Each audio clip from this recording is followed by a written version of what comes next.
Mas maayo pang makawatan nung ka masunugan. Kini ang panultihon panahon nga adunay mahitabong sunog. Gani, bisan sa duha, walay naghandom nga kini sa ato mahitabo.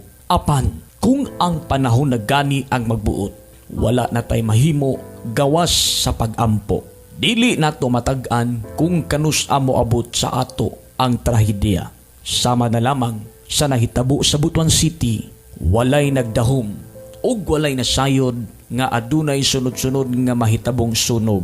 Pitsa 4 adlong Sabado, nahitabo ang unang sunog sa Barangay Golden Ribbon. Pitsa 10 adlong Biyernes, nahitabo ang ikaduhang sunog sa Barangay Maon. Pitsa 11 adlong Sabado, kagahapong adlaw nahitabo ang ikatulong sunog sa Barangay Ampayon. Sa bulan sa Marso, atol sa pag-obserba sa Fire Prevention Month, nabulabog ang mga residente human miulbo ang kalayo, inubanan pa sa grabe kabaga nga aso diha sa kawanangan ug sa mga kabalayan. Gisaysay ni Nanay Marilyn Kahulugan, 64 anyos, tag-iya sa Panimalay, kung asa nagsugod ang sunog sa Barangay Golden Ribbon ning dakbayan sa Butuan.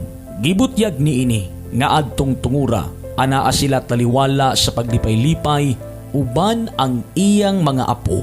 Sanglit kada adlong Sabado, mao kini ang ilang family bonding. Ni saka matud pa siya sa ikaduhang andana sa ilang balay og nisunod ang iyang usa ka apo dungan sa pagsinggit nga nasunog ang kwarto sa iyang daddy. Nagtuo si Nanay Marilyn nga igulang nag-aso og gamay, nagbitbit pa kini og usa ka pitsil nga tubig aron unta palungon apan wa siya magdahom nga sa dihang pag-adto niini misilaab na ang kalayo. Hinungdan nga wa sila ing mahimo kundi naninguha nga makagawas uban ang iyang mga apo. Og didto nagidayong mitako ang kalayo hangtod nga mitabok sa silingang balay. Nahimong emosyonal usab si Nanay Marilyn dihang nahinabi sa Brigada News Butuan Team human na apil pagkasunog ug namatay ang iyang pinalanggang iro. Niadtong tungura, nagtuo si Nanay Marilyn nga nakagawas na ang iyang iro nga si Murphy. Subay usab sa istorya sa iyang anak, hinungdan nga iya kining gipangita paingon sa Barangay Maon. Apan wala nini nakitaan ug sa iyang pagbalik sa ilang Panimalay nga nasunog.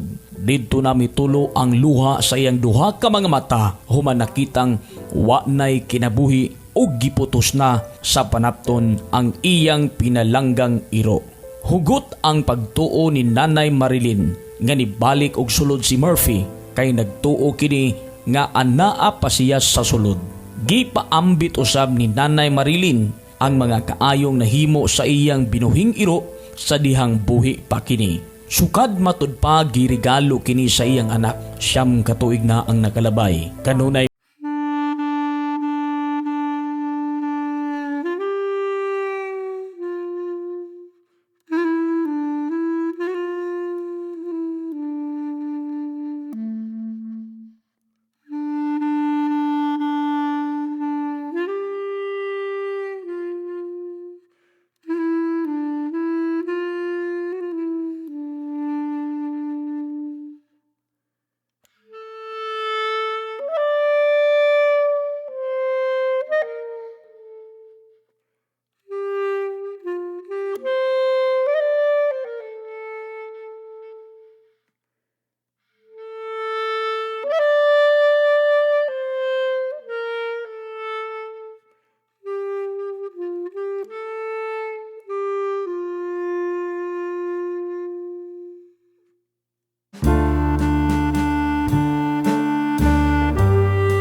Ruso, ang City Fire Marshal sa Butuan City Central Fire Station. Padayon pa nilang kisuta ang hinungdan sa sunog.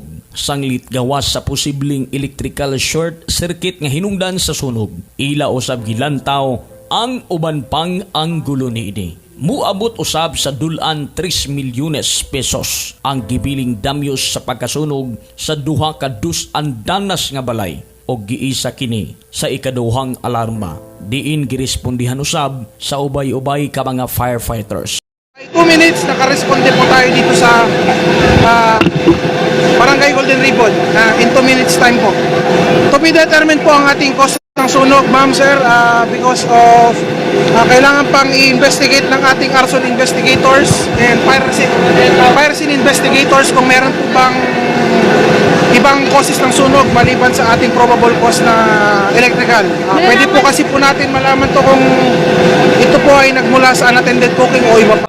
No, ilagya po nagipasiritan mga kabrigada para makuan gyud mapatay kining nagpaga pa karon nga mga orasa.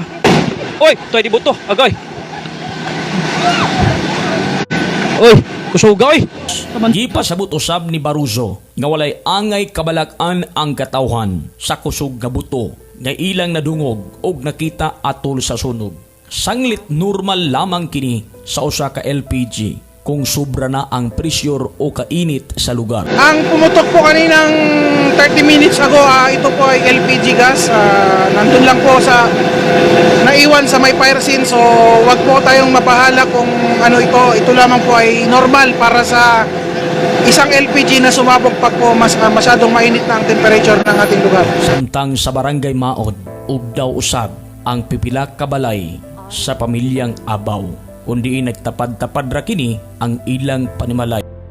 Ang iyahang lolo earlier today nagluto, nagpainit, abukal og gininit pa din. Later on alimtan niya og kuan kaning diri sa kusina nagsugod ang kuan kay tungod sa kanang baga bitaw nga wala nato mabubuy og tarong nya labi considering pud nga atong panahon init nya hangin mao ni nga nasunog. Actually tulo ka balay, ang duha fully gutted, ang isa is kanang partially. So na apula ra nato no, nagpasalamat pud kita sa caller nato nga si Darlene Salis nga nakatawag dayon paspas ang pagpanawag. Kay kung dili paspas ang pagpanawag ani, considering light materials ang gisunog ani, og daw gini. Tabok ko gid ni diri sa tabok kay light materials nya init na tamang panahon init nya hangin pa gid. So kinahanglan kita permanente kita mag-ingat no, vigilant kita. Samtang sa barangay Ampayon, ug daw usab ang pipila ka balay gumikan usab kay nabiyaan ang nilungag gamit ang gasol. Mga kabrigada, mao kini ang atong top stories of the week. Lambigit sa nahitabong sunod-sunod nga sunog sa dakbayan sa Butuan ning bulan sa Marso. Pag-obserba sa Fire Prevention Month, posibleng init na usab ang sidlak ni Haring Adlaw, sanglit padulong na kita sa summer season. Ang disgrasya, dili matag-ad, pero atong mapugngan pinaagi sa pagpakabana, paglikay sa mga butang nga makamugna og sunog. Sa ngalan sa atong station manager, Brigada Carlo Guzman Dugaduga, Assistant Station Manager, Brigada Alex Mapoy, kini inyong brigador sa kahanginan, Brigadix, Brigada Amadix Tinambakan. In the heart of a changing lives, sa 96.7 Brigada News FM Butuan, the Music and News Authority.